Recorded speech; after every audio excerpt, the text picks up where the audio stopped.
This is OverDrive with Hayes, Noodles, and the O-Dog on TSN 1050.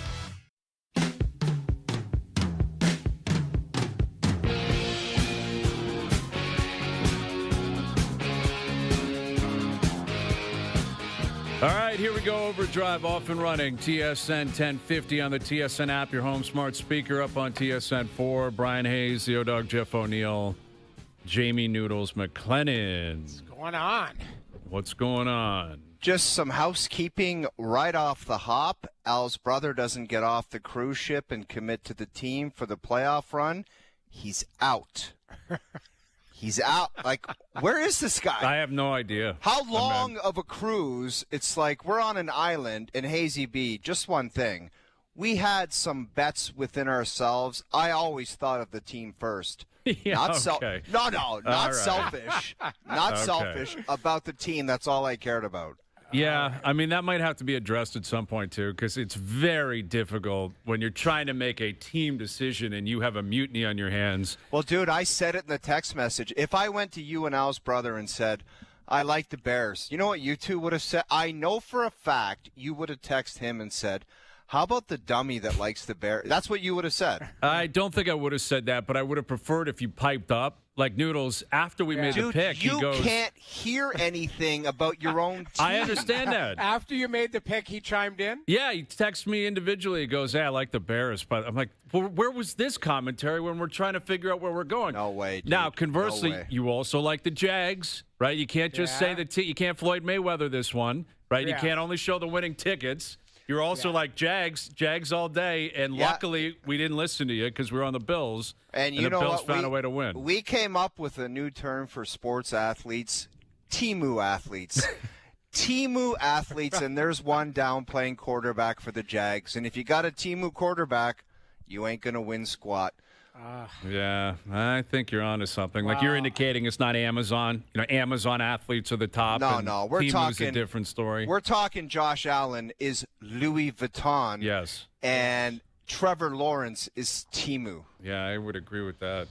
Trevor I would agree. Lawrence, like, that pick at the end, I mean, that you can't really lay it at his feet, can you? I don't think so. He Hands. forced it in though, Noodles. Like it was that's not. fair. They had time, right? He tried to pigeonhole in a pass and it got tipped and it gets picked off, but like that's one, you know, there's tons of analysis that goes into everything. When you're trying to predict things, when you're breaking things down, you know, we do it on different levels with different games and different sports. That one though, and I said it a lot last week, I think you had to simplify it and just ask yourself point blank, do you think Josh Allen and the Bills are really going to lose to Trevor Lawrence and the Jaguars? Like, that's how it wasn't that deep for me. Exactly. Like, I get what the Jags did down the stretch. I get that Lawrence had been playing better. I get that the Bills didn't look like a powerhouse all year. That game just felt to me like there's no way Josh Allen and the Bills are losing. That's like he's not going to lose. Take it a step further, Hayes. In the last 5 minutes when plays have to be made. Exactly. Because if there was anything you learned about the whole weekend is who can get it done under the gun with 5 minutes left in the game when you got to march down the field. That's right. Wow. And you saw it with Jalen Hurts. You saw it with Brock Purdy on the other side with the win. Brock Purdy. Caleb Williams. Matthew Stafford marching down the field. And Josh Man, Allen. like it's a quarterback league, and you figured out why those guys, the top guys, make the most money because they get it done at the end of games. End of story. I agree. Like that, Allen, that throw that we showed a video just now. The first throw, he looked like he flicked it, like just with his and that went 40 yards. Back foot to Brandon Cooks, and they needed that. Like they had to score a touchdown at that point. Ridiculous. Like he's so good. Like this throw. Yeah. That looked like he just like, you know. That's pure talent. That is ridiculous. That throw. Like how with pressure on again. They're down wide receivers because Davis is out, Palmer's out. Yeah. You know, he got beat up, though. Like, Josh Allen's body, man. It's concerning because, like, the Niners went across the country, and now they get past the Eagles to their credit. They're beat up. Kittle's done. He left the game yesterday. Now, they got to play on short rest at Seattle, who are coming off a bye as the number 1 seed. And the Bills have got to fly to Denver on short rest and play the Broncos, who are coming off a bye as the number 1 seed. And they're both playing on Saturday.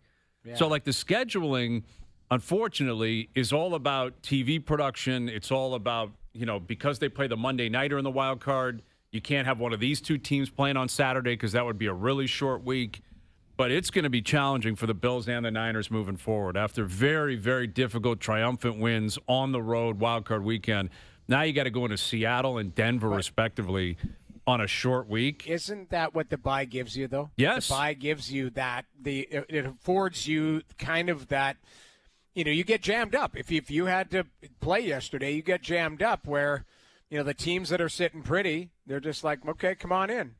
Absolutely. It's a big advantage to have. Yeah. And, for Josh Allen in particular, like his knee, his hand, he was getting the 10-yard tush push. He's just up in the air being pushed by his offensive line. It was crazy. It was a wild day, and I do worry about the recovery, yet he's such a freak of nature. There's some good quarterbacks still left, clearly. There's some good teams left, but that guy's going to be tough to kill, man. He's going to be tough to beat. In the group chat, you saw what Luke says. Stay humble. But I'm saying one thing. I am concerned that you guys were the Beatles and somebody has entered I understand. Because we got to get a win tonight. There's infighting and no, there's Al's not brother. infighting. One of our team members is in the middle of an ocean right now. Yeah. It's not even infighting. It's the guy's just disappeared. Yeah. He's left, and he's, we just had a magical – he's a regular season player until he proves otherwise. I searched for that GIF I put in there last night of Yoko Ono singing. I thought it was the greatest timely gift. Yeah, it's very concerning that Al's brother's engaged in touring around the Bermuda Triangle. Just doesn't care about anything now, and that is the thing. O and I are completely irrelevant. This guy has started his own band.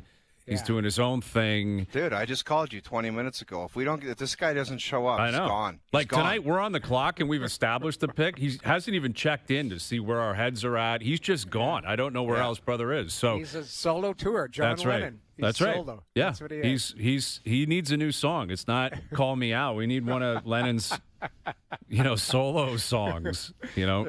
Instant Karma or Jealous Guy or something like that. Like there'll be a new song for him when he comes on. But we're on the clock tonight. Luke will join us in an hour. The wild card weekend collectively has been brilliant. Like it was last night's game was not a overly entertaining game. Credit to the Pats. Credit to Mike Vrabel, who almost broke his nose at the end of the game when his player headbutted him in celebration of a big sack.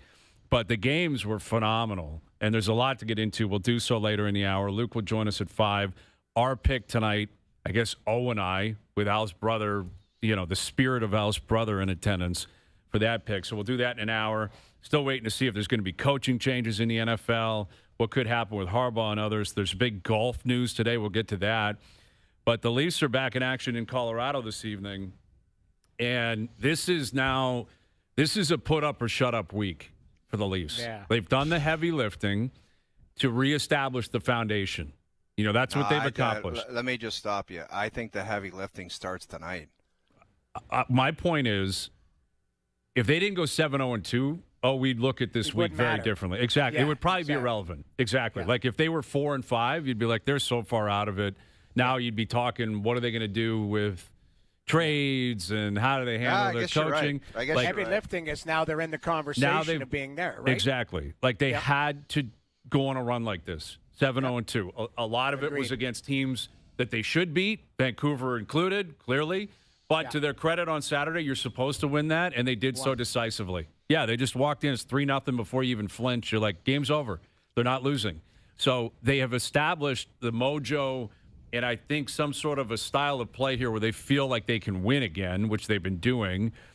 Now you got Colorado tonight, Utah tomorrow, Vegas Thursday, and Winnipeg on Saturday at Winnipeg. So you got 4 games coming up in 6 nights against some heavy hitters, Colorado in particular, Vegas in particular, but Utah's nothing to sleep on. Utah's a pretty good team. Pretty good. It's back-to-back. Man. Yeah, that building's going to be loud. What do you want them to return home with on Sunday? How many points in the bank? 4. At least 4. You gotta stay pace 500. with everyone else in the East because no one loses. Like Saturday night's a great example. The only 2 that lost were Ottawa and Montreal because they played teams in the division. They played Florida and Montreal. Yeah. Or whatever it was. Detroit and Florida. Yeah, Detroit, Florida. So, every other team is winning. Every other team is picking up points. I think it's, unreasonable to expect they stay on the heater and they stay undefeated. I guess it's possible. That would be one hell of a statement. I think a hell of a run would be 6 out of 8. Yes. And 5, if you could get a 5th point in there, like a OT loss, a shootout loss, something. If you can get points in all of them and you get 6 points out of 8, that's to me that is a magical trip. If you can get 5, I still think I'd take it right now, shape. Noodles. Because not even just the opponents, but it's also like it's tough. They're playing at 10 o'clock tonight. Like that's the thing. Like it isn't, hey, we're doing the hockey night thing, and in Colorado it's a 5 o'clock start. It's like you're playing at 10 o'clock, whether that affects you or not. You've traveled across the country. Colorado is an unreal team. They're top of the league, and there's a reason why. But Utah's no like pushover. They're skilled. We know what Vegas is capable of.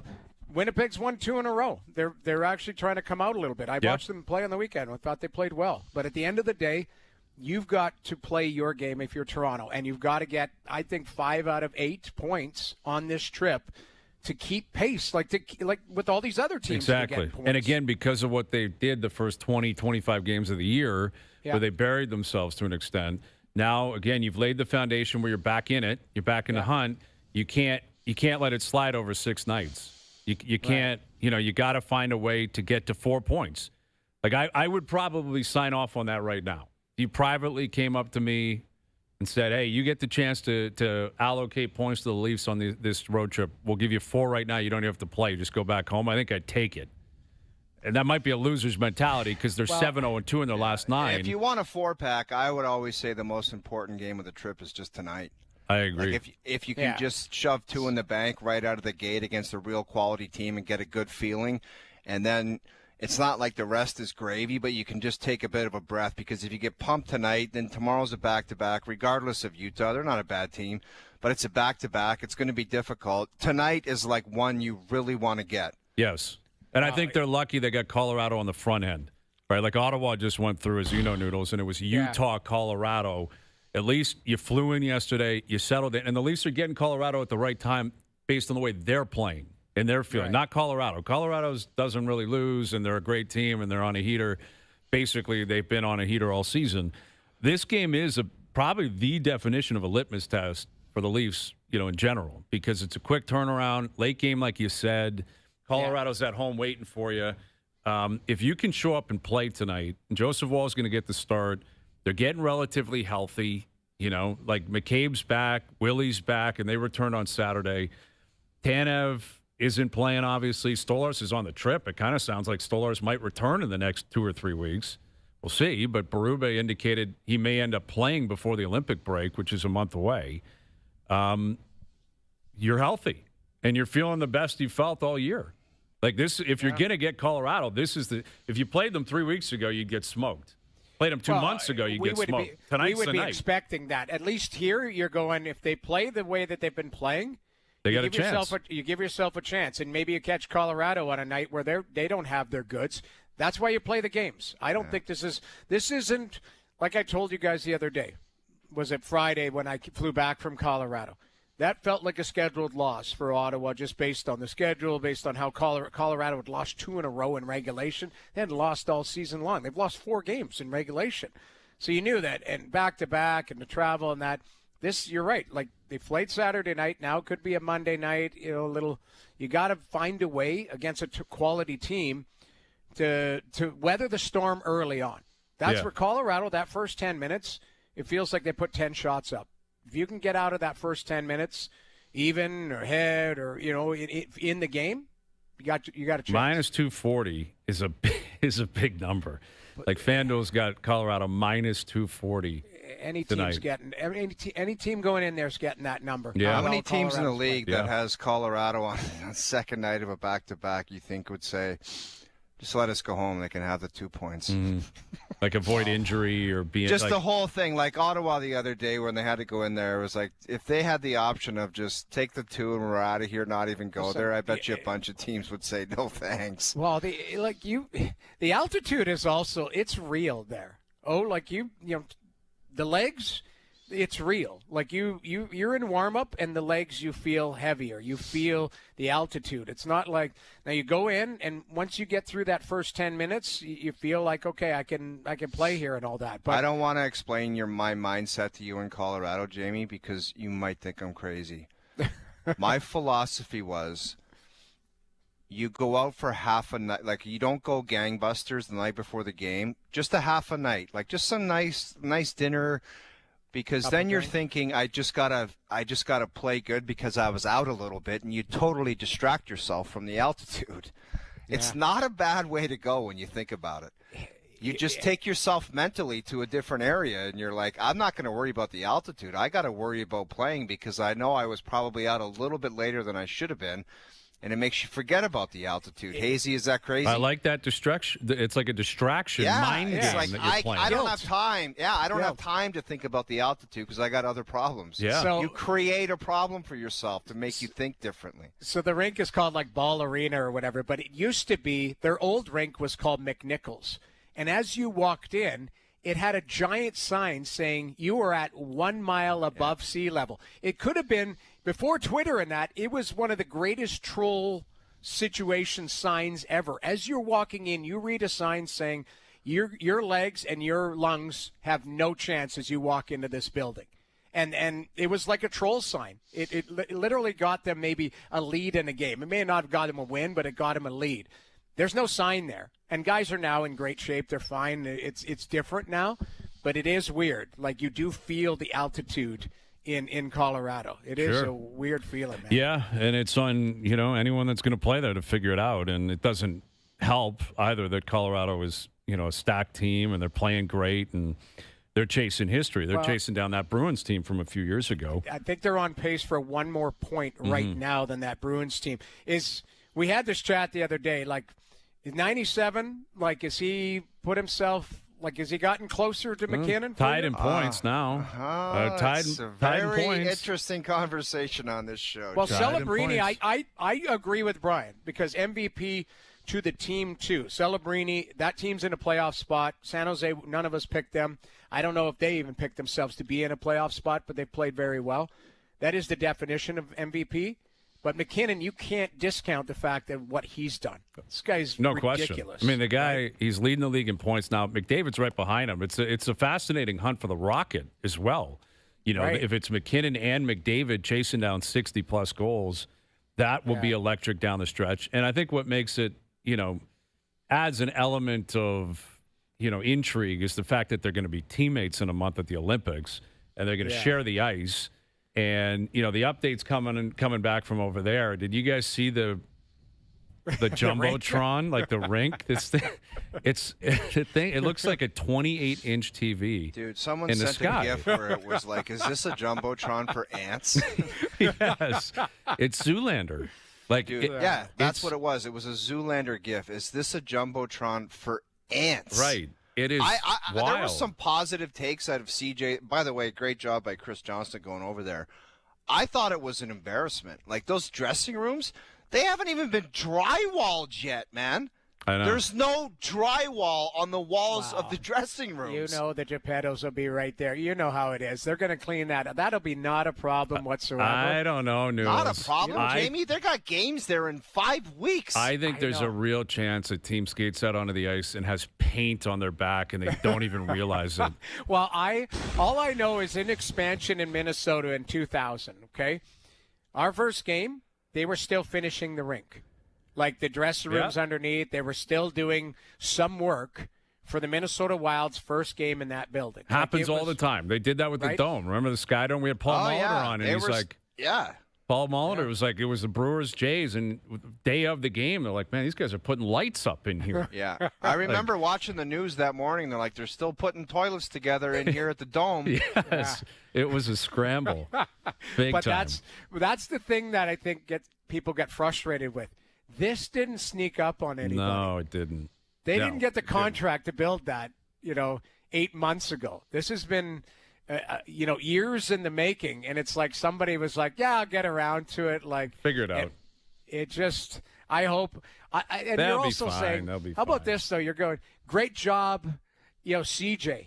I would love a trip to Italy right now, too. I was about to have the same just gonna- response, which is kind of a greasy, but it's not like this guy, is Okay. flying into a war zone or something. The guy's in Milan. Exactly. Like he's what a flying into gig. Milan. He's having unbelievable food. He's Yeah. probably going for runs in the streets and that. And we're like, oh, great work, CJ. You're forced to go there. A martyr for sports journalism. Our boy CJ, man. I guess I could. I guess. Yeah, I'll go Northern to Italy, maybe. I guess. guess. Yeah, I guess I exactly. could do that and possibly check it out for a I while. wonder how he got that assignment. Like, was it like a lottery assignment, or was there an email that said anybody want to go check out this rink in Milan? And he happened to be awake at 2 a.m. and Yeah. responded immediately and said, "I'm in." It's a great question. Exactly. That might be one you pitch. CJ's a heavy hitter. Maybe it's a pitch. Maybe it's I got an idea for a story.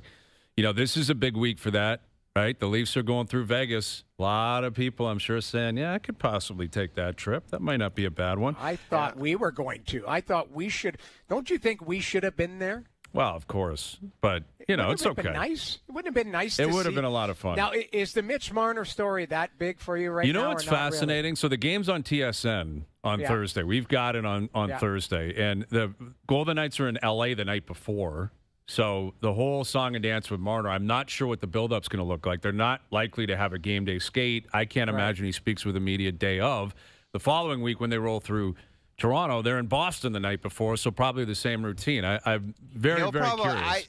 The LA, it's like, what is that, a 45-minute flight? Like, it's not like close. that grueling. Right. He'll be in his own bed by 12:30. I'm sure he'll be at the rink in the morning. Possibly, but does he want to be found at the rink is the question. That is a good question. He may 'cause be at the maybe rink. he's just like, I'm not going there. If I don't have to talk to everybody, I'm not talking to everybody. And that's Who knows? the thing. Maybe he wants to, though. Well, and that's I thought of the analogy today because, you bring it up, Noodles. It's obviously it's one day at a time in a season like this, and the Leafs are in Colorado tonight. Like, this is a big game. Yes, it's a late game, but they're the benchmark in the NHL. Like, Colorado is the best team going. They've had a great season.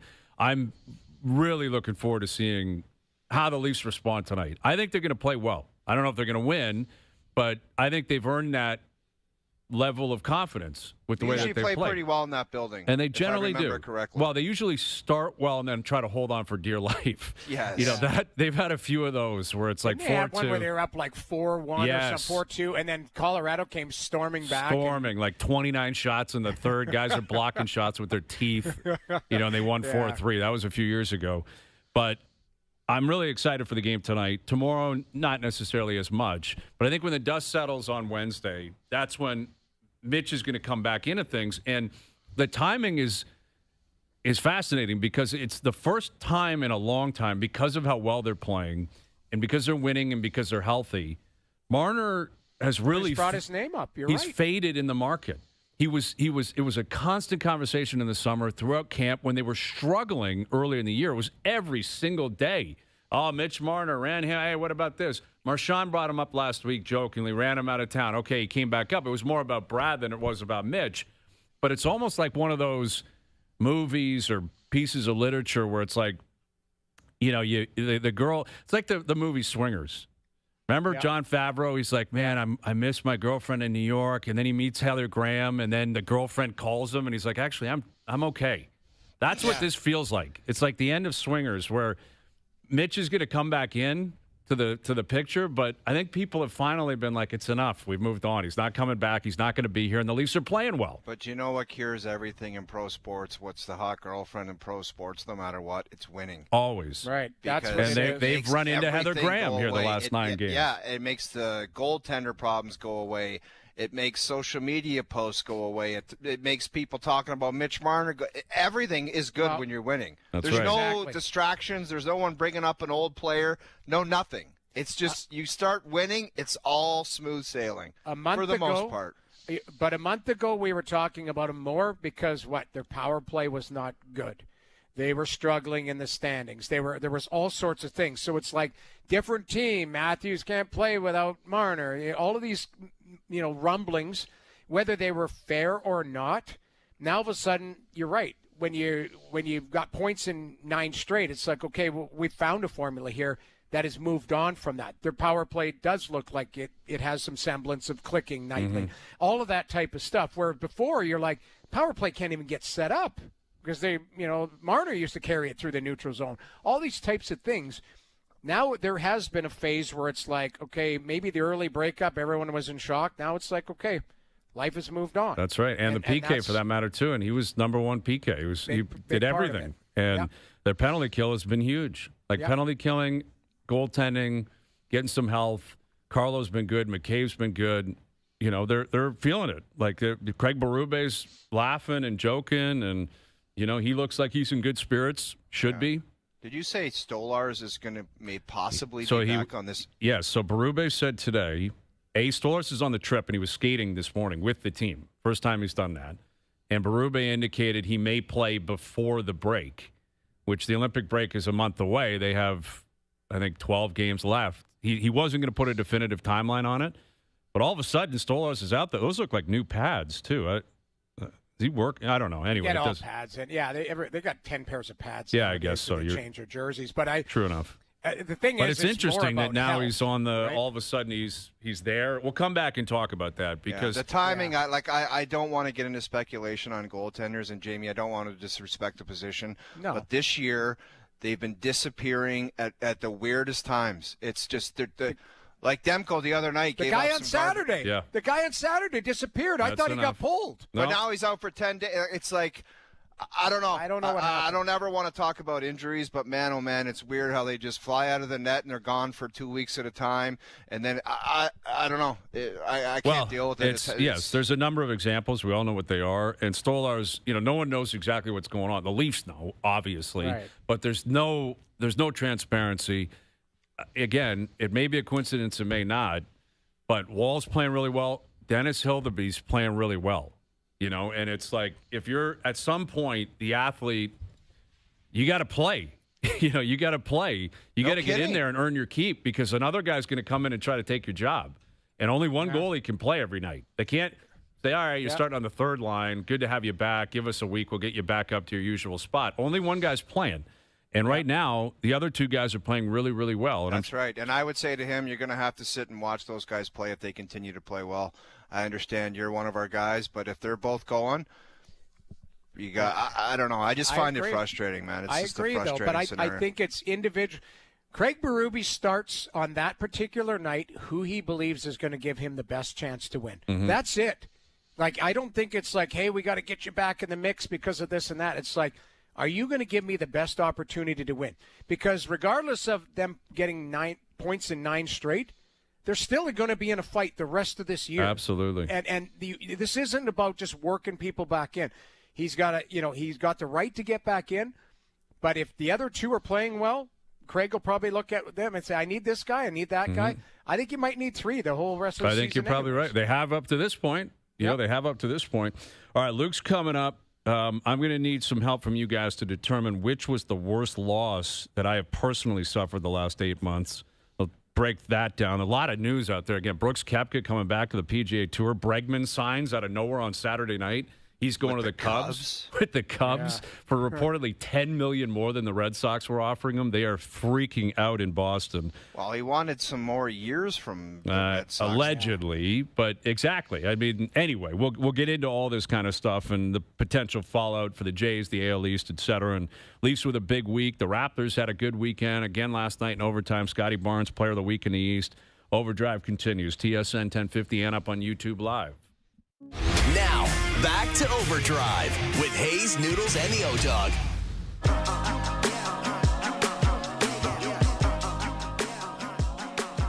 All right, Overdrive continues, brought to you by FanDuel, bringing you more ways to play your game your way. Luke Wilson in studio in half an hour.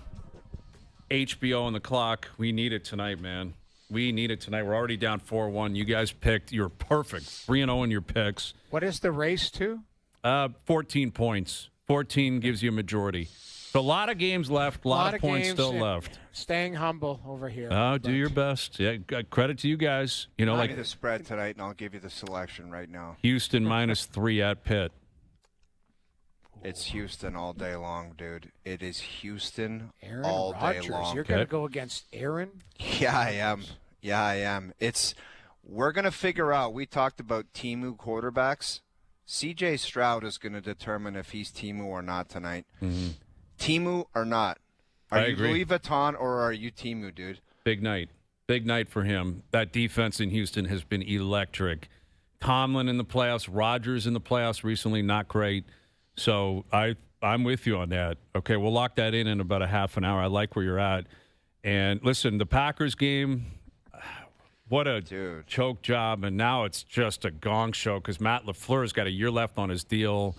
And they're talking extension with him, but everyone in Green Bay can't stand this guy. And I think he has to be at the forefront of that choke job on Saturday night. How do you get into extension talks after that? And Noodles, by the way, I thought this guy was going to drive to my house because we had a private wager on the Bears and the Packers. And when the Bears took the lead, I just sent 2 letters to him. It said, "Hi."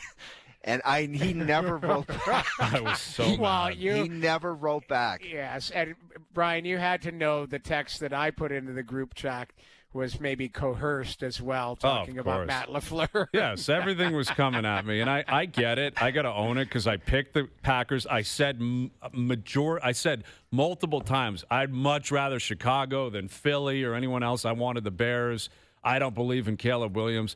Credit to Caleb Williams, man. He was slinging it in the second half. That guy showed up, and, the interaction between Ben Johnson and LaFleur, the handshake was really icy, and Johnson's yelling about, F the Packers. What do you think it's going to be? First he starts when he gets hired. He says, I really like shaking Matt LaFleur's hand after a win. Oh, man. Such a greasy play. Look at LaFleur. He wants to chase him. He's like, I'm dying to kick that guy right in the back. He wants to, because look at Johnson, how great. He yells something at him, and he's gone, and he's so happy. And you should be in a scenario like that. And I'm going to put myself into the middle of this, and I need you guys to help me with this because all right, fair. There are 3 ways to lose ultimately in a big game. I know where you're going to go with this. Are you talking about the losses you've personally suffered? Yes. So you're talking Jays Game 7, Leafs Game 7, and that Packer game. Exactly. And they all played out in the 3 different variations of losing. And I'm curious how you guys would answer this. Maybe we can get a poll going. I've got a do you want my list? Yes, let me flush it out though here first, okay? Go. So the 3 brutal ways of losing. The first example is your team just doesn't show up. That's obviously the Leafs against the Panthers in Game 7. That's disgusting.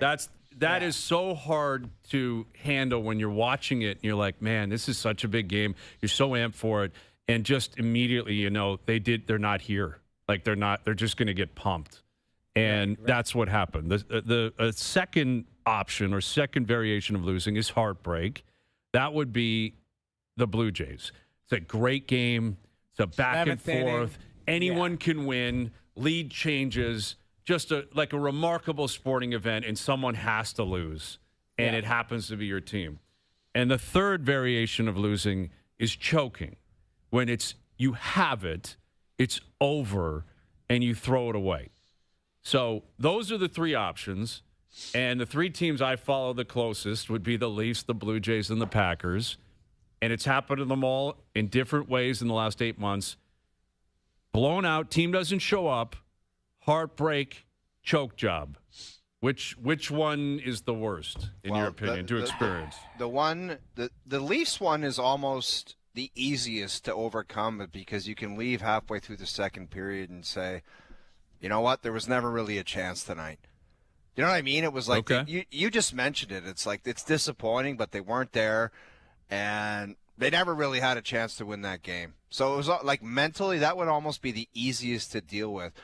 I find the Jays would be the most difficult one. Yeah. Because I woke up basically confused the next morning, asking myself, how in the hell did they not win that game? Mm-hmm. How did they not win the World Series with 2 cracks at it?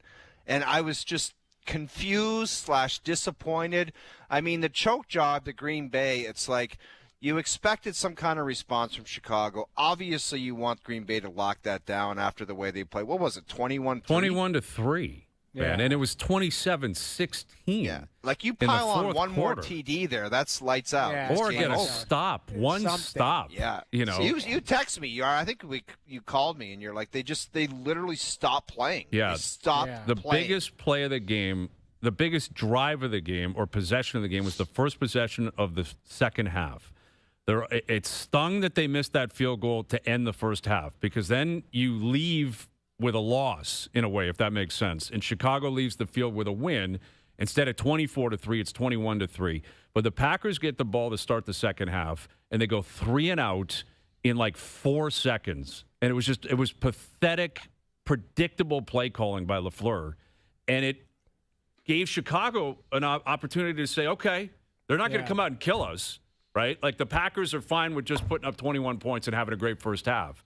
So that, like the most excruciating experience is probably the choke job because it takes longer. The heartbreak is so acute because with the Jays, you thought they were going to win so many times. But can you throw one more thing into here? This is the only thing why I think it's the Jays at number one.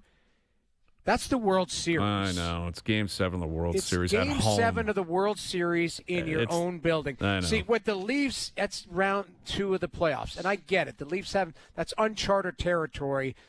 But with Green Bay, this is the first round of the, right. They weren't winning a yeah. Super Bowl. Right. Without Parsons, they weren't going to win a Super Bowl. I'm thinking probably just because of the weight of the game, I think it's Game 7 of the Blue Jays. Because we all thought, including myself, was like, they're going to win.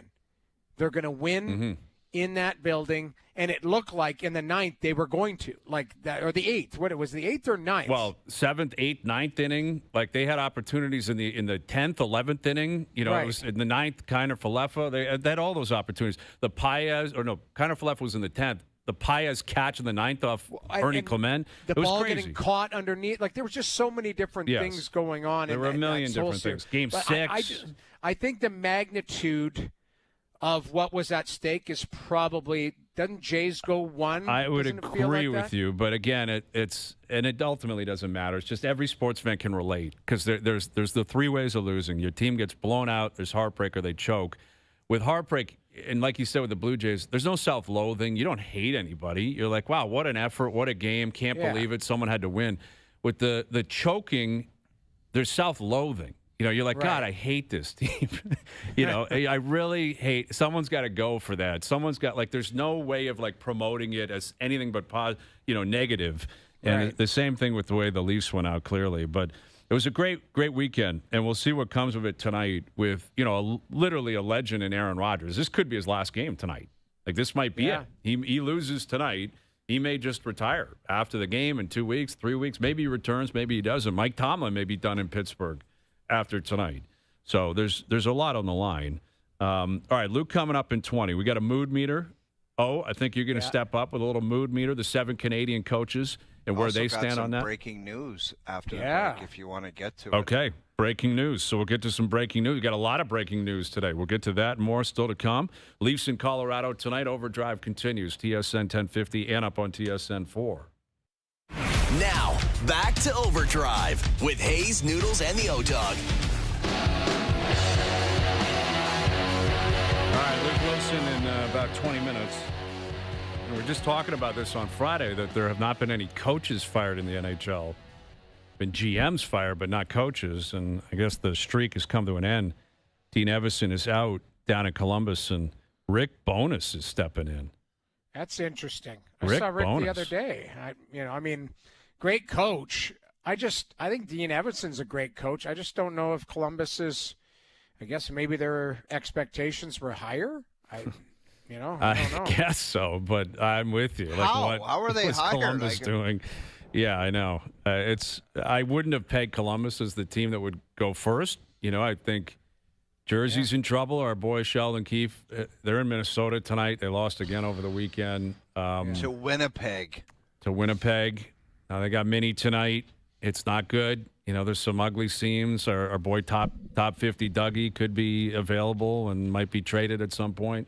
But, yeah, I guess Columbus, they might be looking at this thinking, I guess we can salvage the season. Like, why else would you do that unless you feel like Rick Bowness can step in and find a way to get them back in a playoff race? Or maybe it's an assessing, maybe Don Waddell trusts Bowness to assess, his organization, because Waddell hasn't been there that long, and come in and see what we had. Like, that's what Bowness did in Winnipeg. Remember, the end of the year, that was one of the more scathing year-end press conferences, Bowness a couple years back with Winnipeg. Yeah, they lost to Vegas, and he just torched a lot of people. Like said, in the room, it was more attitude, is more of that type of stuff. And then, so maybe there is something where he's looking at the culture or whatever. But I think Dean Evason's a really good coach. It just, Columbus, I don't know. Like, name me their superstar.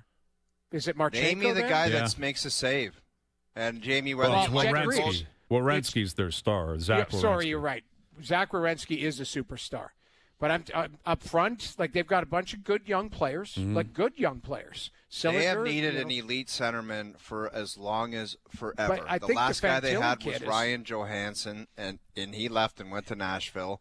Yeah. And I don't know. They've had Rick Nash. It's just Rick Nash. I don't know. What is Rick Bowness, as much as we like the guy, what is him over Dean Evason? Unless the guys just hated his guts so much where they went to the GM and said, we can't do it, which I find hard to believe. Well, who knows? In today's world, we don't know what today's athlete is how demanding they are. I was talking to literally somebody about it yesterday, and how today's athlete is just wired completely different to when the three of us, I mean, I'm older than you guys, but the three of us were playing, put it that way. And Fantilli, I think, is a really good player. I think he's their number one centerman. They got Monahan there, Charlie Coyle. Down the middle, I don't mind their team. I just that Marchenko's a good player. They just never, unfortunately, get off the mat. They're just, they're the Sacramento Kings of the NHL. Here we go with this guy. You want to take a sky dump on these guys. I'm sorry. It's not a regular dump. It's a sky dump. I'm sorry. I know. Someone's got to say it. Someone's got to say it. I was just, it was like I gave you a 10-second, and you came off the top turnbuckle, and you dropped one right on. I'd prefer not to have to use that analogy, but, it's just, they've been around a long time, and there's just not ever anything of relevance that happens there. I know. Sacramento Kings. So now you've got your new soundbite. Why didn't you just call them what Shaq called the Sacramento? Shaq called the Sacramento Kings back in the day the Sacramento Queens. Right. He's like, they're not even the Kings anymore. Yeah. Well, and that's when they were actually a good team with Weber and Mike Bibby, and they were actually going at the Lakers. Dude, who was that dude, the little white dude on the point guard, Williams? Yeah. He was sick. White chocolate. Yeah, he was so good, sick. Man. He was so good. The point being is something had to give there, whether I don't know if it might have been with the players or the coach or something, because the expectation, I don't know if they expected to be a playoff team. And you look at it, it's 7 points from top to bottom, really. So maybe they're looking, hey, we need to go on a heater here too. That's sure, and they're entitled to that, and they got to jump over a lot of teams. It's just going to be a challenge. You look at it, the way the East is playing out, all these teams just keep going, and now the Islanders they're getting goaltending and they're defending pretty well. And they got Schaefer and they're in, but I look at it, it's like, is Philly going to stay where they're at? I don't know. They got a new coach and they got a bump. Pittsburgh, new coach, bump. There's some examples of that, I guess, within their division. Patrick Waugh got there a year ago, bump for the Islanders. It may not be as much about this year as next, but Rick Bowness is just not a young guy. This isn't a he could be our coach for the next 10 years scenario. It's not going to likely happen with Rick. He's been around forever. Great guy, great coach. Revered, respected. Will step in and do what he's going to do. But I don't see how they salvaged the season here. I could be wrong. Other teams have gone on heaters. Again, Buffalo's done it. The Leafs have done it recently. But you just got to jump over so many teams. Yeah, that's the one thing I wanted to bring up. And I think we're going to go through this the rest of the season. We should almost in 2-week periods go, what have we seen in the last 2 weeks? Because how long ago through these 9 games for the Leafs where we were like, Jerry's percentage, 20%, they make the play. Now you're like 80%, you feel better, type of thing. These 2-week, I think, windows, you could see teams flip on their head, vice versa, all of that type. That might be the rest of the season with the Eastern Conference. I think you're starting to see a settling in the West, but I think the East is pretty lumped up. Like the Rangers might be in one without Shesterkin. Yes, they're in big trouble without Shesterkin. And New Jersey, they got pumped by Boston the other day, like destroyed. Did you see NHL app?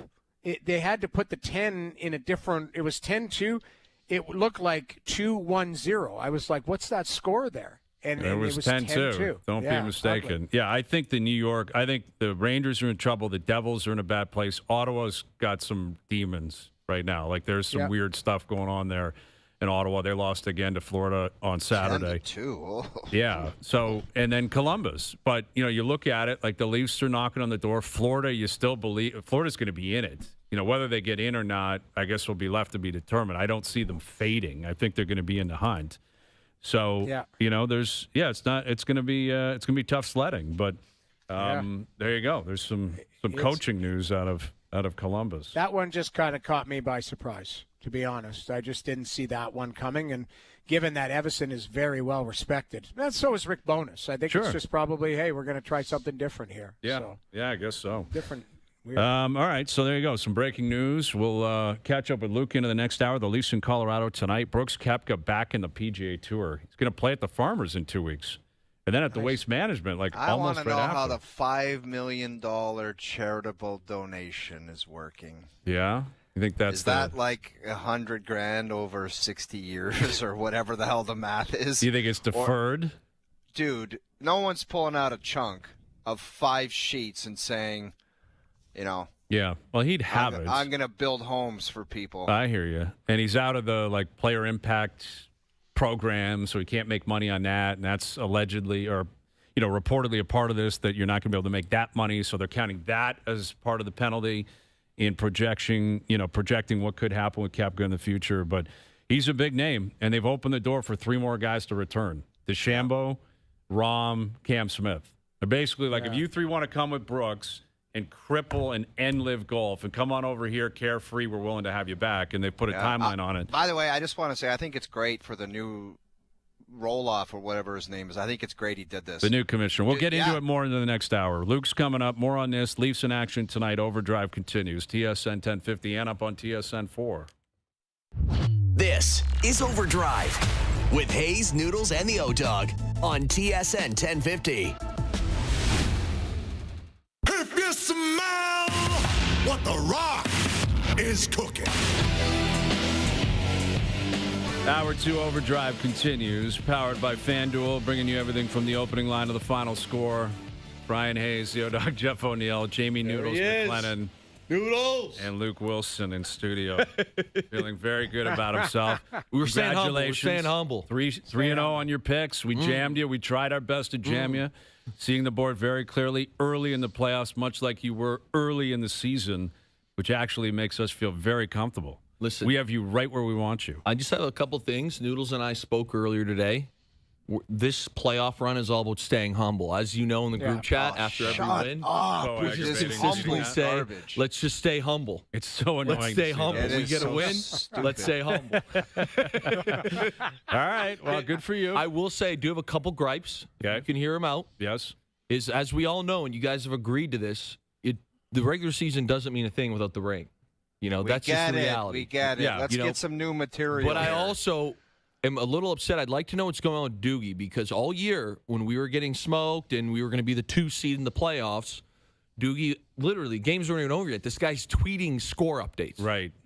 And tweeting it's very score quiet. Updates with 2 minutes to go. Very quiet. So all of a sudden we're staying humble. We're staying humble. We have one good Sunday. Mm-hmm. Yeah. And Doogie, I don't think there's a update yet.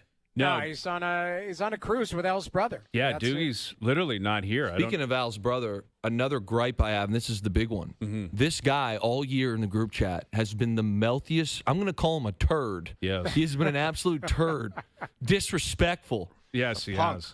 He has. I can't argue against that. I mean, it's been bad. He's been very quiet. But all of a sudden this weekend, when his team needs him, he's not even in the country. So we're not and happy. He's not in the group chat. We're not happy with Al's brother. I mean, this guy, It's like he got his contract after a great regular season, and now he's completely checked out. So there's a lot of pressure on him. We have the pick tonight.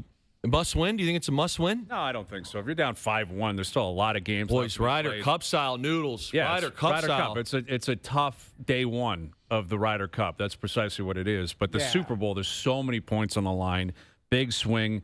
That's singles, right? We love singles. Oh, we'll be fine by the Super Bowl. And a lot of games left to be played.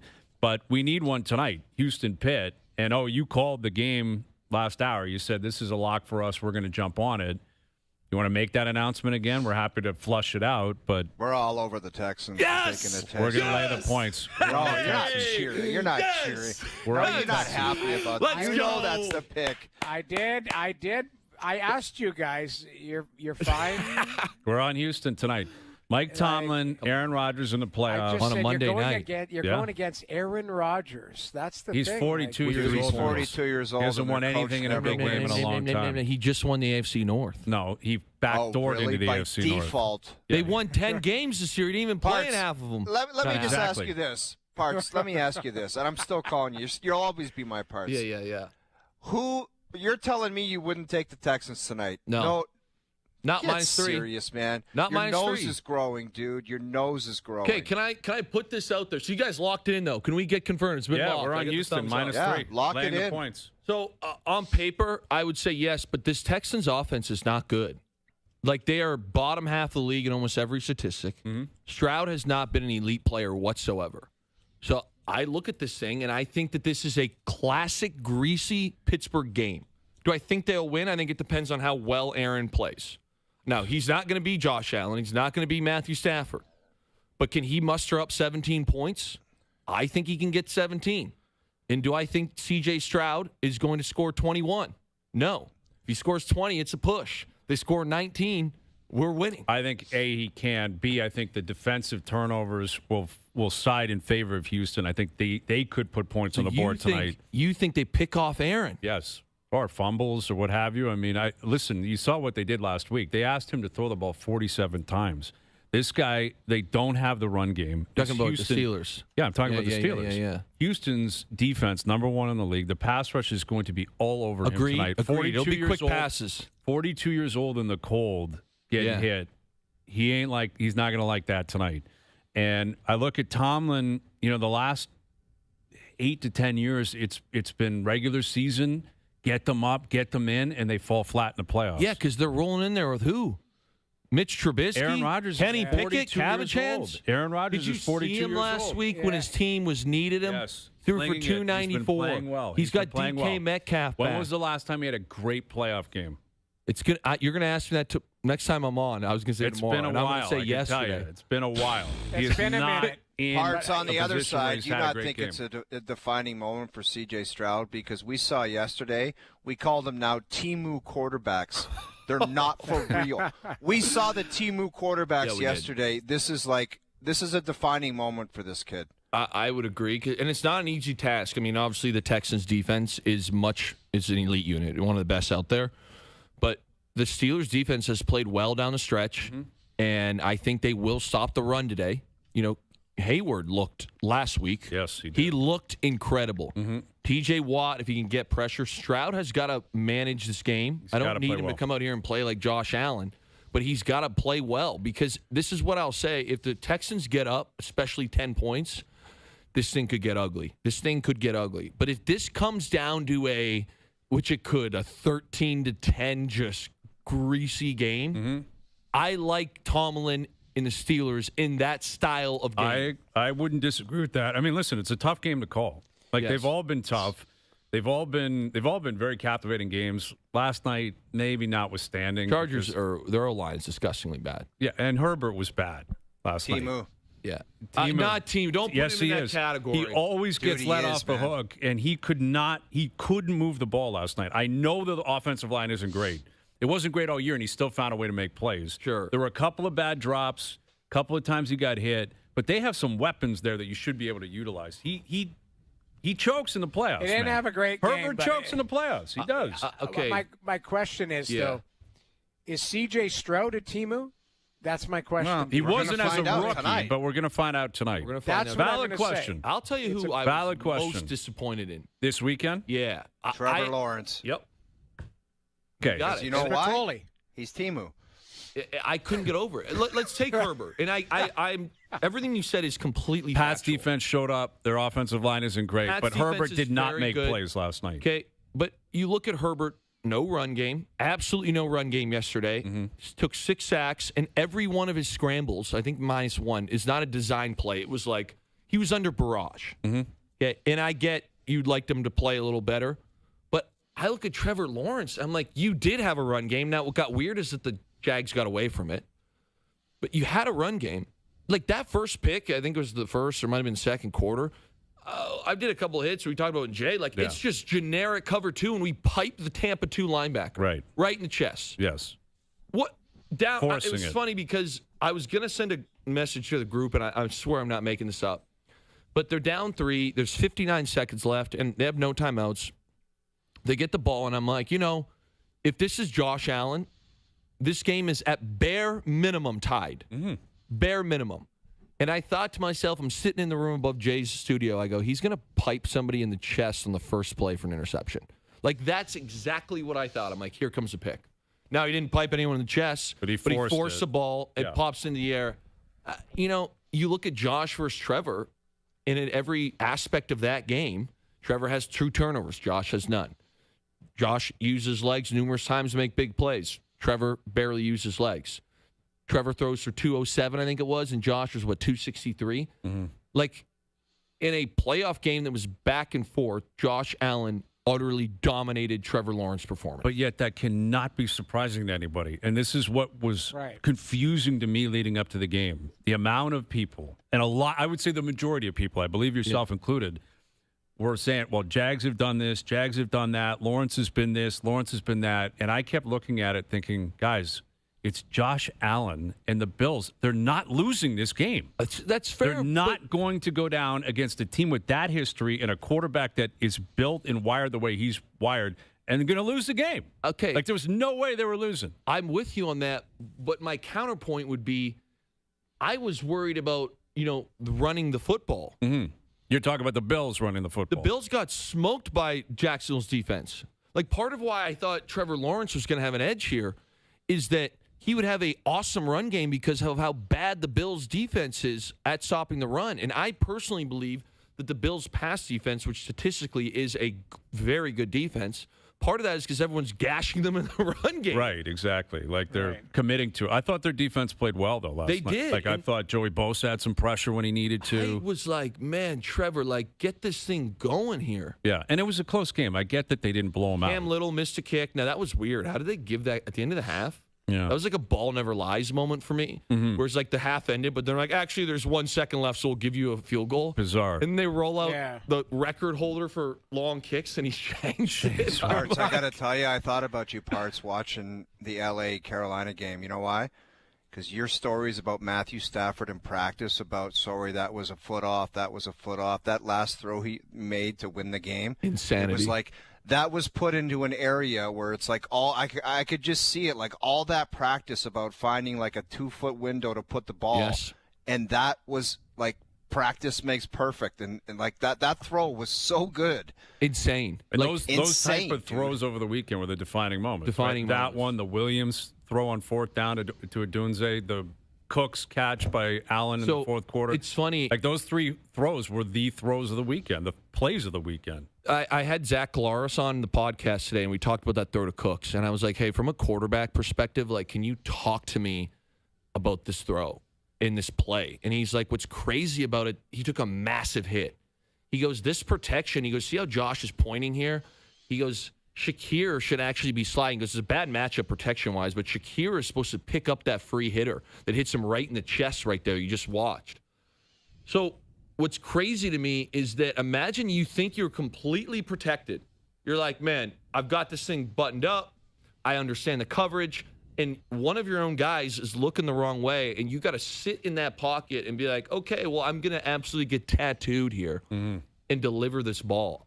But I'll say this, and again, I got to give credit to Zach Galaris on saying this, but The throw Caleb Williams made on 4th and 8, down 11 points. Special, man. He said he thinks it's one of the best throws in the playoffs ever.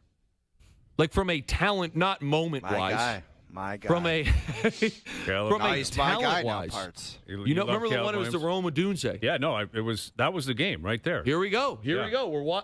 This was after the false start. I yes, think. The end zone view of this right here. Look at how does he get this ball out? Yeah, that's a phenomenal play. That's Look at one of your big accuracy. misses, Hayes. It's one of your big misses. You've hated Caleb Williams from this moment. No, I'm not. Dude, I'm not kidding. He's hated him since he stepped foot in Chicago. He didn't think he was mentally tough enough, didn't think he had it, and he's pretty damn good, I'll tell you that. Maybe it's just because you're a Packers fan, but you've hated that guy's guts. The way he played in the fourth quarter, the way he's been very resilient this year, to his credit. To his credit, and he's got talent. He went first overall. Like, everyone knew the talent, but he has been inconsistent at times.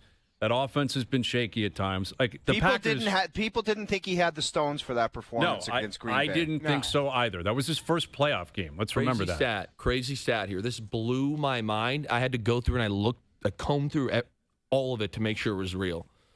The Packers and the Bears have played 3 times this year. The Bears have taken an offensive snap with the lead 0 times and have won 2 games. Yeah. They have legitimately never had a snap where they were in the lead at the time on offense. Right. Sickening. And they lost 2 of the 3 games. Well, and both, that's a crazy stat. And both of them, like, very pivotal. Like, that was for the NFC North 34 days ago or whatever at Soldier Field. Yes. And the Packers were up 16-6. Malik Willis had to come into that game. It was... who was it? Dobbs that on the squib. Onside kick, yep. Horrible. You know, that cost them the NFC North. I think Parsons got hurt either the week before or the week after. I can't remember. And it changed the whole landscape of the season. But the Packers have done that all season. They've just choked away games. They had big leads 5-6 times this year. What was weird for me was at the end of that Packers game, and they're driving the ball. And I do get why they were passing. Not all of it, but it's like the run game was putrid. They were getting dominated. Mm-hmm. But they're completing passes getting out of bounds. Well, that's what killed them. The 2 throws they made went out of bounds. And I'm like, bro, like, even as a receiver, it's like it's not hard to catch it and fall and just, limp your way into staying in bounds. Mm-hmm. So, like, you go and you're like, how does this happen? And I can't preach enough. You guys hear me use the saying, situational awareness. Like, we would always talk about in these moments, hey, we need a first down. Hey, stay in bounds. Stay in bounds at all costs. We have to get this done, boys. Like, you can't give Caleb Williams and this team a chance who has already burned you once. Mm-hmm. Stay in bounds. Play calling wise, like, can we get plays that we think will keep our guys in bounds? What's your theory, Luke? Because we talk about it in hockey a lot, about not being aware of the score clock and when to make dangerous plays and when not to. What is your theory about the modern-day football player that just can't grasp the understanding of that? To me, because I find it crazy. To me, that specifically comes from your staff. Where, again, in college, we didn't talk too much about that. But when I say, O-Dog, it was drilled into our minds. Drilled into our minds in Seattle. Like, don't do it, you don't play. And it 100%, but also like, okay, today, so how our days would be set up is you kind of get in the morning, depending if you have a lift or not, whatever, but it's like meetings for about 3.5 hours, again, potentially 4 if you're on special teams. And then before lunch, we would have like an hour, I call it a jog through. So you're not wearing cleats, you're kind of it's on our indoor turf field, and it's all the new install for that week.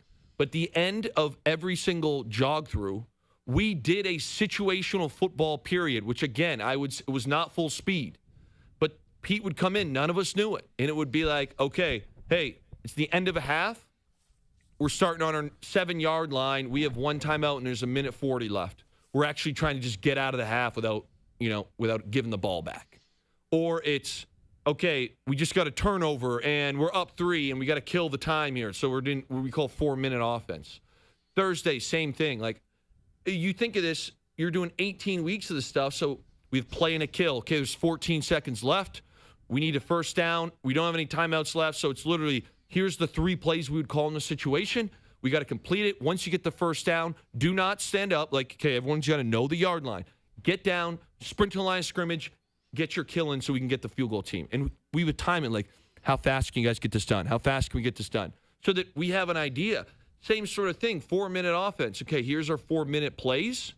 We need to stay in bounds. Okay, if there's motion, like this is how complex it can get. Wait, take the huddle, come up here, call the motion with 9 seconds. Okay, depending on what the motion is. Snap the ball with 3 or less. Were they doing that yesterday? Nope. Were they staying in bounds yesterday? Nope. So should LaFleur fall on the sword for this, in your opinion? This is what gets weird. Like, we talk about firing coaches. So I think part of firing a coach also needs to depend on who else is out there. So let's put it this way. You're a Packers guy. Are you going to be thrilled if LaFleur's gone and you guys bring in Stefanski? I would say no. No. Are you going to be thrilled if you bring in John Harbaugh? Come on. Yeah, and Harbaugh's got a similar recent history in the playoffs. Correct. And he's not a young guy. It's not their MO. They don't generally do that. Love. You think you have, and I like Love quite a bit. I thought he played well on Saturday. You think you have a guy that can eventually be in the conversation in that top 3, top 4 category. That's the hope if you're a Packers fan. So you go get an offensive coach. Who is it? So like, I can't believe the amount of interviews Mike McDaniel's getting. It's not going to be Mike McDaniel. Well, as an OC, McDaniel's going to get some love. I'll tell you this right now. If Mike McDaniel is the OC in Detroit and they tighten that offensive lineup, they'll probably be my Super Bowl favorite next year. Trouble. Yeah, he'll get hired in that capacity. You got to think, as much as he's a weirdo and the interviews are strange and everything went to hell in Miami, the same breath, what he was able to do with Tua this year, if you give him an offensive line, give him the 2 runners that Detroit has, specifically Jahmyr Gibbs, give him Amon-Ra, and give him a quarterback that doesn't turn the ball over like Jared Goff and understands football, look out. Well, yeah, I mean, we'll see what happens. I agree with you there in terms of McDaniel and his future as an offensive coordinator. As for LaFleur, what complicates things is he's got a year left, so he's a lame duck guy. They were talking negotiation prior to this. His playoff record is not strong. He's 3-6 in the playoffs. It's not positive. There's a lot of choke jobs. I blame him first and foremost for that choke job on Saturday night.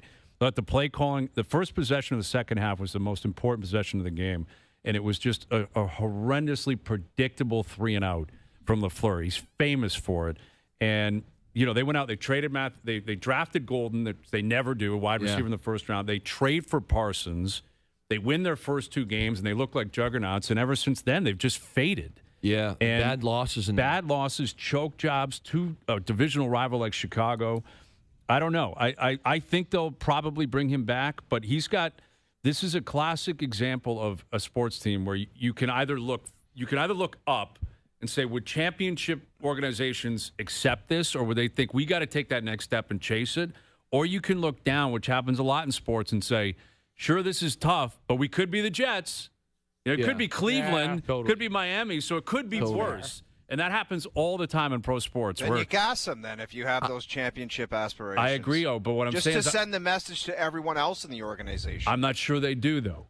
They might have, hey, it could be worse. We could be the Jets-itis. You know, where... Because that you see that online all the time. Yeah. Yes, LaFleur, sure, he chokes, but, man, you know what they do for him if he was with New York or with Cleveland or with Tennessee? You don't pull the trigger on a Parsons trade and then say, oh, at least we're not the Jets.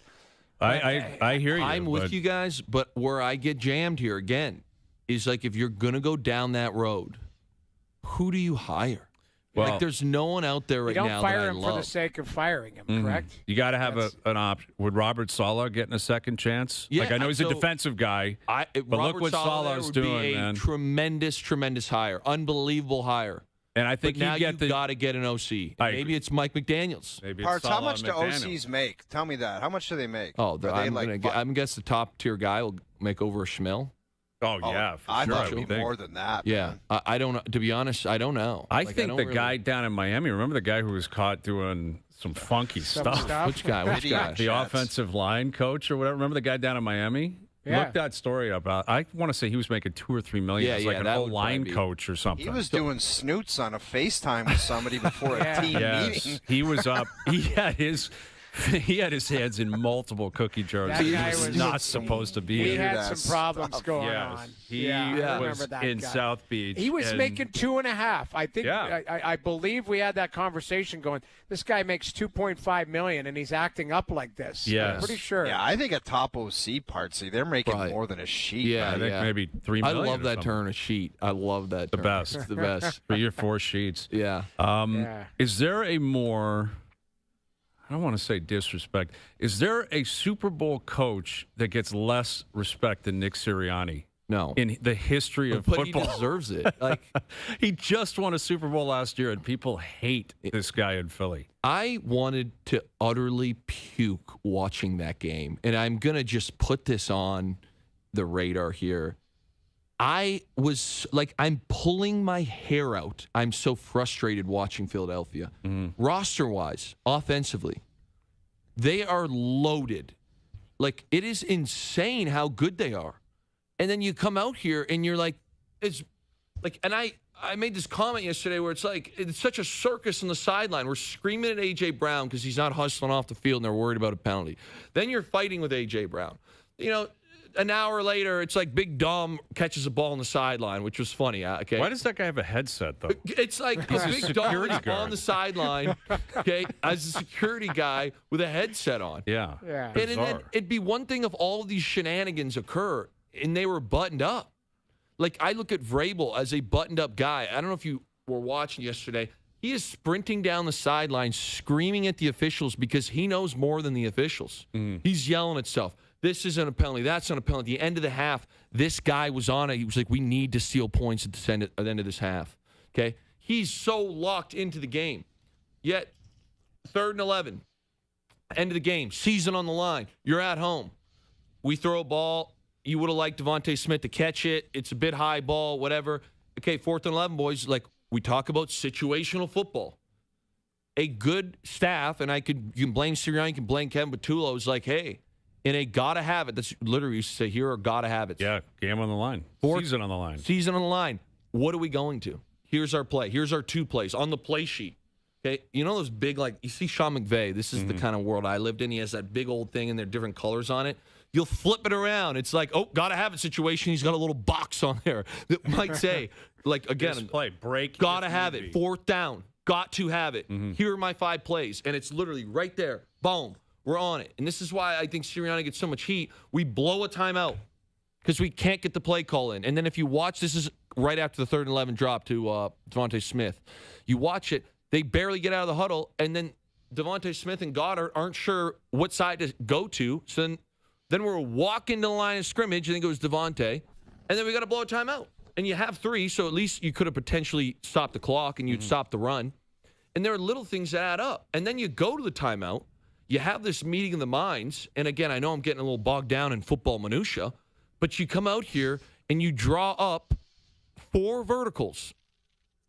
What do you think they're going to be doing on 4th and 11? You don't think people are going to be playing soft? Like, have something where you're pulling a guy out. It's like, dude, and then we try and jam a ball in. It was a Trevor Lawrence throw. I could not get over it. And I'm just like, this is so putrid. And to me, that was a microcosm of the whole second half. Yeah, no, I agree. The whole season. They're lucky they're in the division they're in. But why Sirianni is, like, getting all this flack is all the theatrics. When you can't execute timeouts, we can't get plays in on time, and our conceptual design or scheme of offense is also pathetic. I can't believe there wasn't some kind of, like, change in the thinking of all the players saying we had distractions this year, but if we just lock in like we were last year, regardless of personnel changes, not being the same defense or whatever it may be, we have a chance to possibly go back to back with what's out there right now. Totally. And they just never got to it. They never got to it. I was shocked by that. I thought there was an outside chance they could put it together and somehow repeat, but they're just So couldn't do it. I'm going to put this on. You talk about that, O-Dog, but it's like, not only do I think they could have repeat, let's say they win that game. They then go to Chicago, and quite frankly, that is a great matchup for them. That is a great matchup for that team. Okay, I would take Philly over Chicago all day. If we had to pick that spread, I would have probably taken Philly. So you're now going into the NFC Championship against the winner of the Rams and the Seahawks. So, like, you're one game away. and this is what I'd throw to the hockey guys. Another funny one about football that I just think is such a complete myth. Have you guys ever screamed at a coach mid-game? Yes. And Yes. did you like that coach?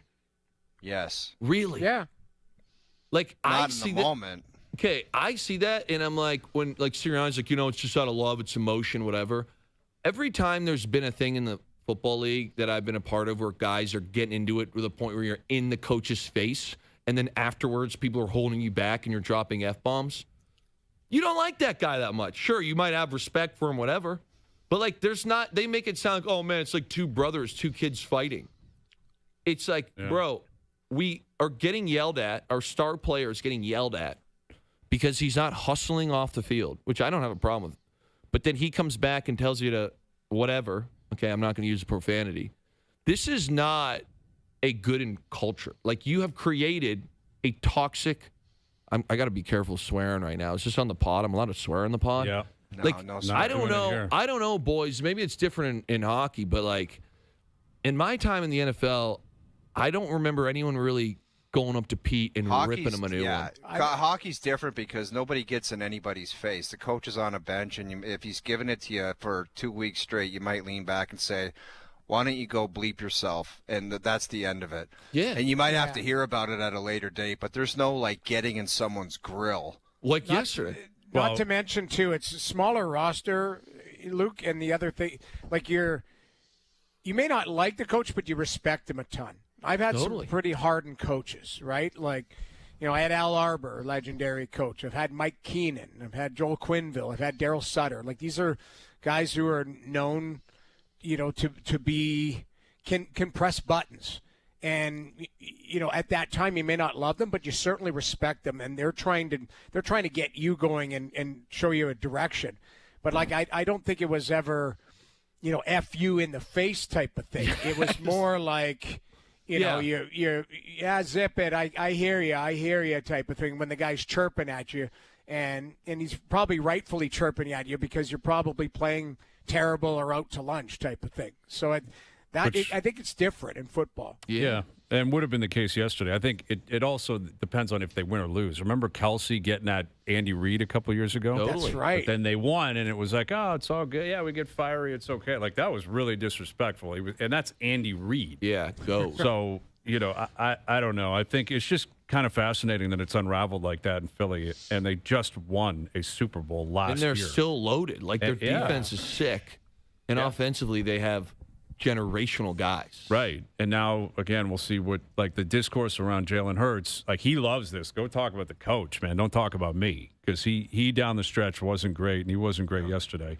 I like when he talks. He's like, I'm going to talk to the GM, the owner, and the coach, and we'll go from there. It was like no stress on him whatsoever. Oh, good. I just have to share one note from a longtime listener who said, you should call Al's brother, Brandon Ayuk, abandons his team, and everyone hates him. Oh, that's disappointing. But then look at the Niners. Didn't allow them. That didn't, suck them into a black hole. They just kept going and going and going, and that's exactly what you guys going to kick them off? Hang on a sec. We got to talk about the Niners. There's rumblings on Twitter now that their practice facilities beside like some electrical plant. I saw this. And like all the injuries are happening because of it. Like, you want to talk about planting a seed where everyone will start freaking out? Yeah, I think is it Bourne? I think Bourne actually said it in his post-game interview, and he made it like he was joking about it. But he's on the team. He's like, must be the electric. I don't know. Is it the magnetic field? I don't know. I hadn't seen that. Well, they got a short week now up in Seattle. Yeah, and the Bills' short week in Denver. We'll talk really about that strange, later in the week. Where I'm like, why would they do that? Because both teams played on Saturday. Like, speaking of... Yeah, you're talking Bears and Rams and... Yeah, it's a jam job is what it is, man. There's no other way to put it. Like, the number one seeds get a short week. Anyway, we'll talk about that later in the week. All right, picks in. Houston laying the points. Big one for us Noodles, tonight. let's stay humble. Let's stay humble tonight. Big one for us tonight. Stay humble. There he is, Luke Wilson. Overdrive continues. TSN 1050 and up on YouTube Live. Someone pour me up a double shot of whiskey. They know me and Jay Daniels got a history. There's a party downtown near 5th Street. Everybody at the bar getting tips. All right, Something to chew on, brought to you by Boston Pizza, Canada's favorite sports bar. This January at BP, get delicious, mouth-watering pastas starting at $11.99 every single day. Enjoy the pastas you love at prices you can't miss. Hustle in your local BP tonight with the news that Brooks Koepka is on his way back to the PGA Tour. I guess we're asking, is this going to be the first of many? Because the new commissioner of the tour has offered up basically an opportunity to 3 more players: Bryson DeChambeau, John Rahm, Cam Smith. Return to play policy. The return to play policy based on their credentials and what they've won in their profile. But, dude, I love it. The guy's a mover and shaker, and he's like, let's just get these guys back. Let's not piss about it too much. Yes, they took the money, but it's better for the product, man. It's better for the tour. Totally agree. And I'm not convinced it'll lead to other guys jumping. You know, we'll see. Rahm got a lot of money, and he pretended as if he was this maverick that was going to change the game. It hasn't happened. It won't happen. DeChambeau might, because he's American. You know, he might look at this and say, this is an opportunity for me to flip again. You know, they all flipped on the PGA, and now they could flip on Liv and leave Liv in their dust if they can get out from the contracts. Cam Smith, I don't think cares. He's just a little gritty Aussie guy that wants to drink beers and fish and play golf. So I don't think he cares about this. I could be wrong. Got his majors, got his money. Yeah, I don't think he cares that much. But I think getting Koepka, I agree with you. If you're a fan, I don't care what the penalty is. They're going to give the penalties. That's for the other players on tour to feel like, okay, they've been granted something because of this. As a fan, I just want to see them play. I don't even care if he ends up like. I'm sure all the players are like. They just basically said to the guy, you're going to pay this $5 million donate. And who cares if he even does it or not? Yeah, well. Just act like you penalized him, man. And this is a smart play, I agree. If you're the PGA Tour, start looking to the future instead of the past. Yeah. It was disruptive. These guys bailed on you. It stung. It felt like for a while there, maybe Liv was going to get you and more guys were going to defect and go. That's died out. Liv Golf is completely irrelevant. You know, for the most part, in the United States and North America, like I get it's bigger around the world and go for it, give it a shot. They're already going to 72 holes, I believe. They're getting rid of shorts. Like a lot of the stuff they were trying to do early on, the team golf stuff just doesn't land with people. Like they're just not following the fireballs and, you know, all these goofy names. Stuff. It's goofy stuff. Yeah. And it didn't land. And Greg Norman was the face of it. He's no longer a part of it. He's gone. It's just try to get Koepka, try to get DeChambeau. If you can get Rahm, great. And that just ends Liv and move on, and the PGA Tour will be great. It's already in a very good spot. And they're back in action this week in Hawaii, and Koepka's going to play at the Farmers in the Waste Management. And how about stinky old VJ getting in there? He's weaseled into the roster. VJ stinky. He weaseled in as like a top money earner or like past major. I don't know what his exemption money. is. It was a money exemption. It was a lifetime money exemption. He said, I don't care if I'm bumping a guy off this. I'm going to play in Sony. Yeah. With those honka shoes he's got going on. It is an absurd look. You got to see this guy's wheels out there on the course. He doesn't even wear golf shoes. He wears honka runners. Dude, I've seen him. When I was at Augusta last year, I was captivated on the range. VJ was on the range. With fluorescent orange and yellow honka shoes. Yes. What's a honka? It's like those joggers or something. He's got these slacks on with them. It's a garbage look, man. It's a crazy vibe that VJ has.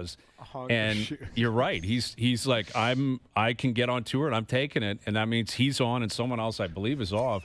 But he is going to play the Masters until he's 85 years old. They will boot his. They'll have. I don't think they will. No, I know, but his approach is, I am going to Augusta National until Fred Ridley literally boots my ass off his property. Yeah, because most guys, it happens every year. Freddie Couples, every year it's like, all right, that's enough.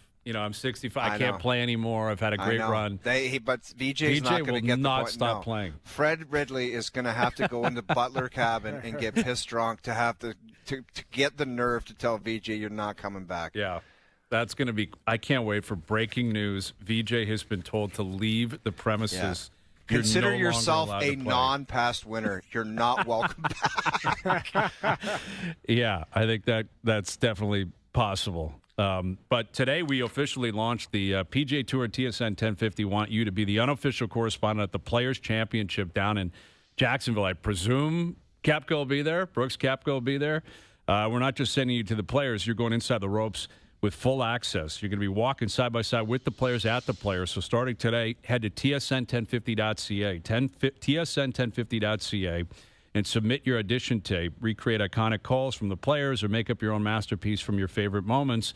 And someone's going to win a once-in-a-lifetime golf prize pack that includes flights, hotel, and spending cash, tickets to the hospitality suite, 18 holes of golf at TPC Sawgrass, the Dyes Valley course, inside the ropes access, behind-the-scenes tour. I mean, this is the greatest giveaway of all time.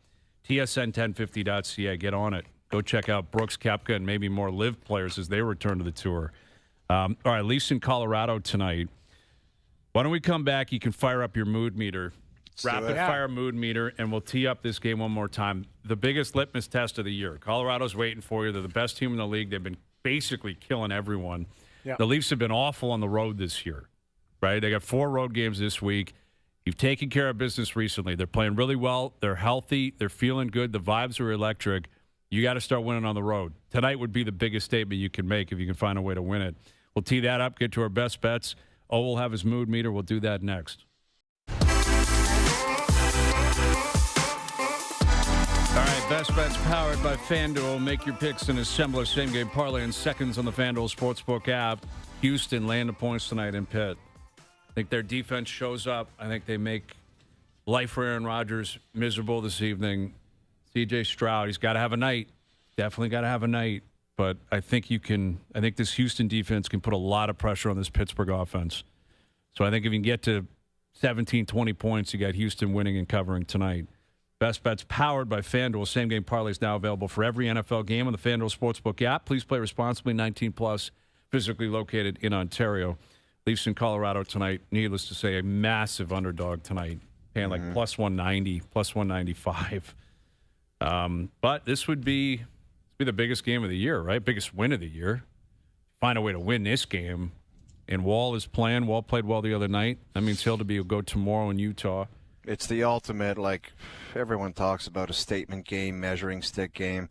Colorado's clearly the best team in the league.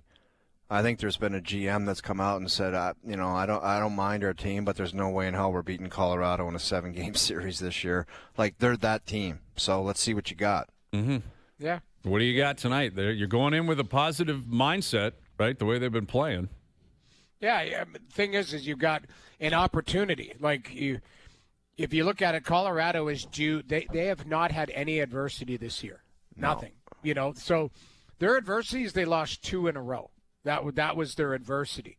So at some point you are going to be able to get them. They're not going to, just win out this season. So you've got to play them hard. And their goaltending. I believe it's Wedgwood playing tonight. Did somebody?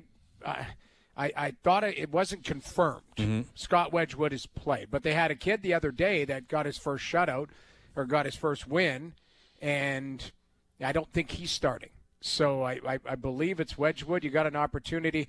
Played well against Ottawa, but he also had some luck, posts and stuff like that. So listen, go at it, and like you said before, they've played well in that building before. It's just it's a wild ride in that building. It seems like there's mood changes and lead changes and all sorts of things. So I think the kid is playing tonight. Is that what you're saying, JP? Trent Miner is going? Trent Miner is starting. That's confirmed? Yes, that's what it's not, according to our insider, JP. Yeah, I don't. Yeah. Masters posted a picture of him and said he was starting tonight. Who knows? Okay. Masters is probably still on Trent. vacation. You don't hear the name Trent too often anymore. Trent Miner? Yeah. Nice handle. Trent Miner. Everyone knows a Trent with a little mullet at the back and a little mustache. Always a mullet and a mustache. If your name's Trent. Always. Like you're born with that. That's a rare name. I grew up with a Trent. Yeah. It's been a minute since I've heard that name. I haven't heard of Trent, but I know I can close my eyes and see him. He's got a mullet and a stash. He's been thrown in the clink for fighting before. Yeah. He's been thrown in the clink for fighting before. Definitely. All right, so the mood meter. We haven't brought this out in a while, but we figured with, there's some teams in this country going in different directions here. We'd put you on the spot, 1 through 7, the Canadian coaches, and the mood meter. Do you want to begin positively, negatively? Do you want to start? I'll go positively. You start at 1. Okay, what do you have? I'll go with 1. I got my boy Chris Knobloch because I think he's watching McDavid every night, and he loves what he's seeing. And they're most likely going to win the division. The dire times are done, and I gave them 0% chance of making the playoffs a month and a half ago. They're going to win their division. The Edmonton Oilers and Chris Knobloch. Knobloch at 1. Okay. Interesting. Number two, Yep. Marty St. Louis. Marty St. Louis at number 2. I think they're playing well. They dealt with some adversity. Maybe their goaltending's getting short up a little bit. Marty St. Louis at number 2. Do you guys? I don't would have have had a problem. Berube ahead of him personally. Here's why I would be Who's fine ahead with in that. the standings? That's where I go with that, Brian.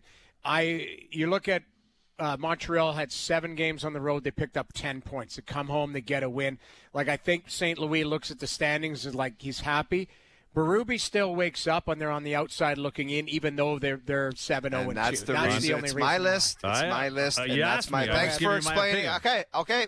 But Go that's ahead. my reason. Noodles ahead. just explained my reasoning. Okay. Go ahead. Go Next ahead. on the list is your boy and all of our boys, Craig Berube. fair. Got to be happy with what you're seeing lately. They're kind of digging themselves out of the mud, and they posted some wins. Their best players starting to play. They're getting goaltending from their 2 goalies. All of a sudden, their third goalie wants to come back in, which is also a positive. Craig Berube at number 3. Number 4, Ryan Huska. My guy, Ryan Huska, because he's probably looking at the Flames saying, this is what they handed me. There's not much I can do with it. They are where they are, and unless they decide that they're getting rid of players or adding players or this is the best I can do with these guys, they act like they care. They pick off some wins. What else am I going to do? After that, might be a shocker for you guys. Kind of the same scenario for my friend Adam Foote. You guys saw them on Saturday, man. That might be the terrible. easiest 2 points in the It's National Hockey. ugly how bad it is in Vancouver. Dude, I can't get over, and I messaged somebody about this, I can't get over what EP40 has become. I can't believe it. I almost put in the group chat, like, he didn't look like he was playing, other than the power play that I saw him in, but he was I can't ineffective on believe. that. Imagine, like, I know I've had a lot of meetings in my life with Jimmy Rutherford. What he thinks watching that, paying that guy $11 million. Just so it's feeble, it's just it's just you're just out there, and it's tough, man. Because it's an inner squad mood for him. It's like, what are you doing out? You're too good.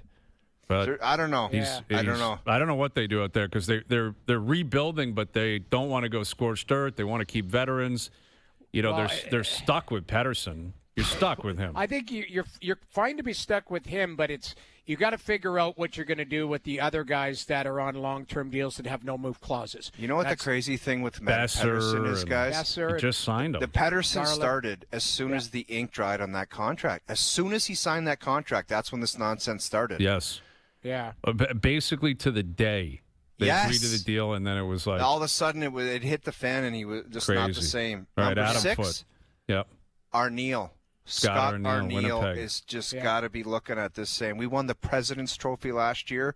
They have won a couple in a row, I believe, but it's still, he's got to be looking at that saying, no depth scoring, can't keep it out of our net. How the hell did this go wrong? And the last one, I got Greeny, just with the way things have been going lately. He's got to be pissed off saying, enough's enough. Like, let's get a save and let's get out of this. But I got think a he can stat do for it. you guys they are number 1 in expected goals to Ottawa. score. Yeah, to Ottawa. score, and last in expected goals to save. Like there's clearly one major issue there. They're not getting saves. Yeah. And it's unfortunate. And all the other stuff, the online stuff, like it's, Man, they just won't let that die either. I don't get it. while you make a Seriously. statement, you draw attention to it. I'm No, sorry. I know, but And now then they're talking about what people think about the statement in the Yeah. organization. It's like, what are you doing? just Well, let it die, guys. But that's at the end of the day, you draw attention to it. If there is a must-win, it's tomorrow for Ottawa against Vancouver, who's playing tonight in Montreal. Oh, got to be mandatory. You Must pump them and get 2 points. Yes. Scary part is that Montreal pumps them tonight, and then Ottawa finds a game tomorrow, or Vancouver finds a game tomorrow. Possibly, if they can. Crazy. But that's seems almost impossible the way things are going for Vancouver. I like that list. I mean, I would disagree at the top a little bit, but That's why it's my list. I'm allowed to your do list. it every third time. yeah. your list. Noodles, I think you'll be up next in the rotation. All right, I'll do it. So we'll see what happens with the mood meter. All right. There you go. What a day. The Leafs in action tonight. We got a big playoff game down in Pittsburgh. We've got games tomorrow. We got games throughout the week. We got Brooks Koepka back on tour. Bregman in Chicago. There's a firing in Columbus. It's going to be a fun week, crazy week. Thanks to everyone behind the scenes for helping out today. We appreciate it. Everyone for tuning in today. TV, radio, podcast, web, and, of course, up on YouTube Live. Every show up on TSN's YouTube channel.